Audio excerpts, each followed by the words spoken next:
Nawala na yung kano. Ay ka sir, chairman. Ano, dili. Ako lang tawag anang tama tong gingon ni Sir Mike nga ang simba Katolika wala man ta paningli og tawag anang bayad. Pero kana man kung ginahatag namo ang tama tong gingon Sir Mike nga ang ihatag nga amount sa parokya, kasal, bunyag, kanamisa, na anay kapaingnan. Tama itong gingon niya nga, kana, kung magpakasal, buta na ito, bisag 5,000 ha? 5,000 ang ito, buta na ito, kanang special cake sa yun, kay, ang bulak daan. Alagi, 35,000, sige, buta na ito, 50,000. Isang pag 100,000. Ang bulak na tawag anang gamiton, ang tawag anang aisle, ang mga tao nga naadin na, siyempre, 35,000 kung yung mong gihatag. So, ang amount dapat makita sa palibot, huwag mo na yung mahitabo. Ingon ana si pero ang normal gid nga mga tao nga magpakasal ba't natong 5,000 ang gihatag, syempre bulak lang daan wa na bilagon ang pungpong bulak kon. Di ba nya gusto nimo nga mamapuno nagbulak ang imong aisle. So muhatag jud ka. Okay. O nya kas ara pud na mahitabo sa usa ka Katoliko. Di ba kas ara pud na? O bunyag pod makabayad kag 500 pesos, kas ara pud na mahitabo. Buta na to sila nga nibayad yun, kas ara pud na mahitabo. Bunta na to 50,000, for example. O, kas ara ka 50,000, ikaduhang bunyag 500 pesos, 50,500. Pagkaman pagpatay na pud nimo, bunta na to. Okay, namatay ka, ipamisahan ka every year, bunta na to. Bunta na to ang misa every year is 750 sa 10 years. O 20 years, niabot na kuan. 750, 10 years, bunta na to mga 15,000. 15,000 for 20 years na ha? 20 years. 15,000 plus 50,000, 65,000 plus 500, 65,500. Maura na yung mahatag sa Katoliko nga, dato na naka, 50 mil yung ihatag. Maura na yung mahatag niya simbahan, ang sa inyo. Buta na ito, pilang minimum karon sir? 400 pila? 490 pesos. Butan na ito, 400 lang. 500. Ito turn to 500. 500 pesos per day. Isa ka bulan, 15,000. Nabayan mo 10%. Ay, isa lagi. Atong itotal. 15 gipangwartahan ron. 15,000 ha. Kana mo, patay na ha. Pag hipatayan na to na. 20 years, hipatayan na to na. Ang sa inyo, mabuhi pa. Matagbulan lang na ha. Pilabot ng bunyag. Kasal. Bakit isa lagi? Gusto na ako pintahon ba? 1,500. Kung 15,000 imong monthly, 1,500 ang imuhang mahatag every month. 10%. Katong giingon sa Malakias 3:10 kana inyong ginasunod. Okay. 1,500 i-multiply mo nag 12 months.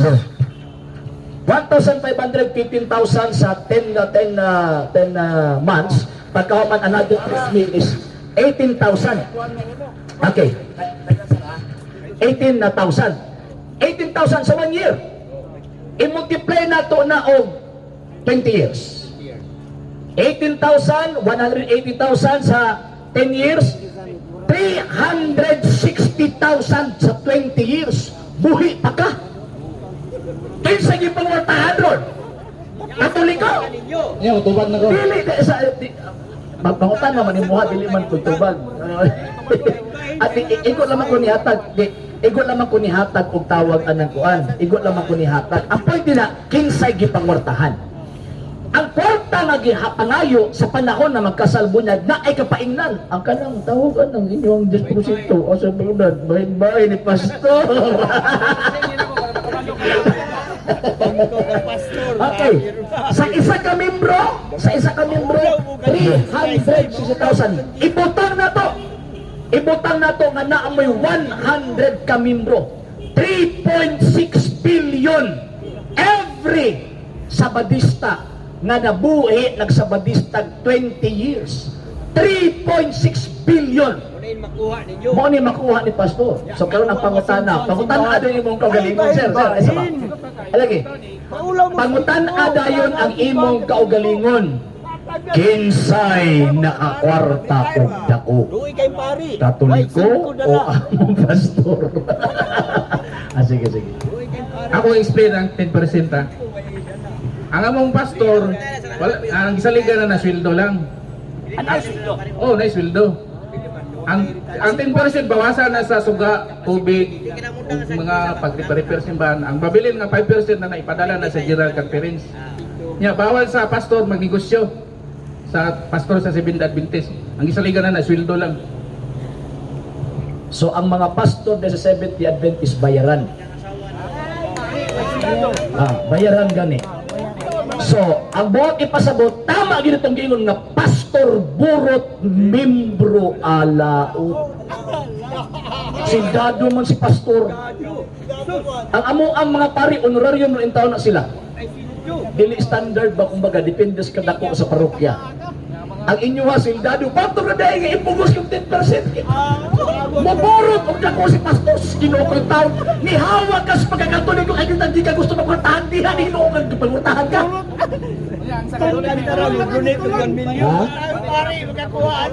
Corruption. Tawag anang na ay corruption ang reklamo ana mga katoliko. Dili ka mo. Di ba? Wala may katungod yung reklamo nga, katoliko na korupsyon yan, nakasgawa simbahan katoliko. Kami dapat ang reklamo. So wala kay katungod. Nga may kag na korupsyon simbahan katoliko. Ang inyo lang, mabuta nagpangitaay ta karon ba? Kay mo nga, naibayad ang kuhan, atong gitanaw, kinsa gigipangmurtahan ba? Nga, ang sa inyo, 20 years buhi pa, ang mo patay na. 65,500 patay na na. Ipamisahan na ng 20 years. Di ba? Ang sa inyo, buhi pa. 360,000 pusti ginoo ko taon.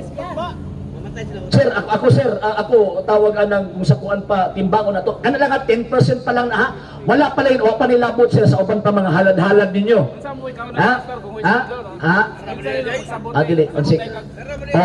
Mao nang kinahanglan si pastor mga mudawat og sweldo ngano man kay naa si pamilya mo ng inyong buhion. Kamo mismo mabuhi. Ang mga pari, may anak na sila. Wala bisang asa na sila ilabay. Gano'n man, kay wang man nga sila tawag ang pamilya. O niya, lain po kaayon nyo nga, ang kwarta ninyo, may ipeskwila niya sa mga anak. Puita ko na anak eh. Iligala. Kaya nga eh. So, mana sir, ako, sa isingon ni magayon na nga, mo anay gikahawaan ni mo, na dadinggoy na noong ka sir. Gipamortahan ni noong ka, 300,000 years, buwi pa ka. Nga, pag abot pag hindi mo, pag retire pag ka sir, mudawat kay panaglitan og 1 million. 10%. Paldos, pastor, baga kay pulo sa pastor. Sana aso.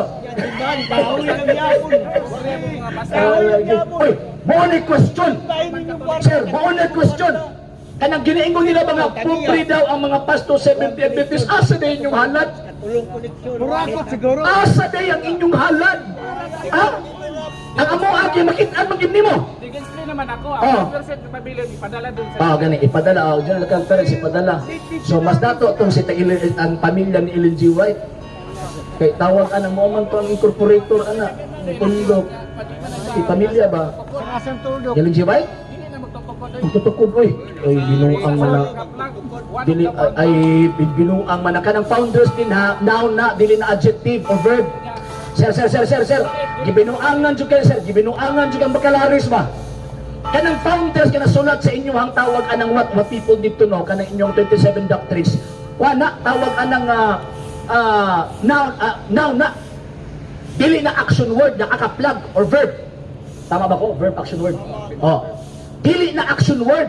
Nung nakaka-plug siya kanang one of the founders of the Seventh Adventist. Dili na nakaka-plug. Noun na. Founders, ibig sabihin, siya ang origin anang punduka. Siya tag-iya, sir. Binuang, tanawara. Bisan tawag anang kuan, sir. Makaingong tabang nga, giilad mo gitong tawag mo sila. Pati naman simpleng grammar, ilang lubago. Sir, matulog, sir. Muhigda kasi may daanan, sir. Pamalandungi dyan inisakto, sir. Jesus, ginoo ko. Tawag anang gipangortahan ko, 360,000 20 years. Nya, pagkahuman, paldotes pastor nga gapait pa ko kay minimum lang yung taon akong sindo. Kaya mo simbahan kahoy lang yapon ang kaywarta niyahan.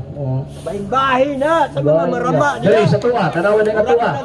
Kining altar pa lang daanan mo, sir. una-una ra na nimo. Sir, kining Ka sa Seventh Adventist. Libre kayo na yung simbahan. Kahoy lang yan. Haldo kayo.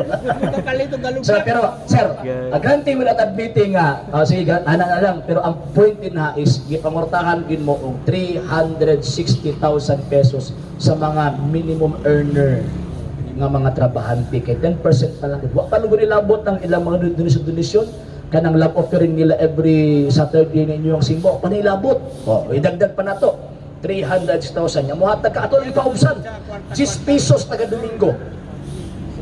Wait, this piece At taga Domingo, taga Sabado. Nya, upat man ka Sabado ang matagbulan. Upat ka Sabado, 40 sa kabulan.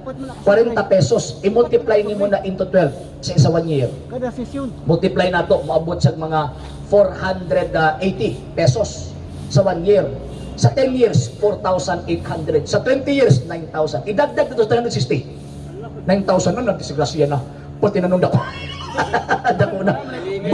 Buhi pa ka. O, karon, nagreklamo pa ka sa Katoliko sa unang katawag anang mo rin nagipangayo sa imo. May problema sa imo. Pagka magkaroon. Ninong pa din ang mubayad. Sir, walay luhit nga diya, sir. Mubayad ba? Wala insaktong rason din na, sir. So, mo ba ito ganina, kasabot ko din na maaksukan ulit ito pagtindog na nato kay kabalo man yung mga buko kita. So, muna, sa program, sir, program na sa YouTube, ingon siya nang nangwarta, ako gikwinta, mauni, patay, mauni, mo na gini makuha sa simba Katoliko. Patay na ha? Ang sa inyo ha, buhi pa, wapan namatay. Wala problema na ganda ni sa ila, pag mamatay na sila, muna sila iro. Hintay na kayo sila. Nilang simbahan, kahoy na gyapon. Di, sir, na pa-improve. Sir Mike, ang problema lang ana, sir, Bahin. kini magud mga punduka pag mga matay magud nilang membro mo lang iro pag maglubong wala na luoy kayo Walay bili. sa Katoliko in taon pag tawag ka ng mamatay ana sige ampo ngano man kay bisag patay na membro mo yapon na makabenepisyo gyapon sa pag-ampo manaaman ta gihatag nga amount dito o dili o wala ginapadayon gihapon nag-ampo kay membro god pero sa inyo sa Ginoo ko sir mamatay matingkagol kasi o sige sir kamo na pod ini bisagbat lang ko Depende rin na scoros. Kung mga luwas na tanan. tama gid sir pero ang sabadista wa pagibisag usa nga niangkon nga naluwas na siya wa pag ginibalik ikag langit padung kalibutan nga niingon nga oy sabadista ko naluwas na ko pero sa mua ana naana sa mua sir adili oy naana may nahibaw-an sir naana may nahibaw-an sir nga gikag langit nibalik padung kalibutan nga niingon na ay mga Katoliko nga naluwas sibot-bot witness ana 70,000 ka tawo Mama oh, Maria. 70,000 katao na dito sa Fatima ni Abtong October 13, 1917. Niingon nga, ang tulog ka bata mismo mga inosente, niingon ang berin nga na ano yung mga nangalangit nga mga Katoliko sa inyo, bisa ko sawa. Disgrasya ka diya siya.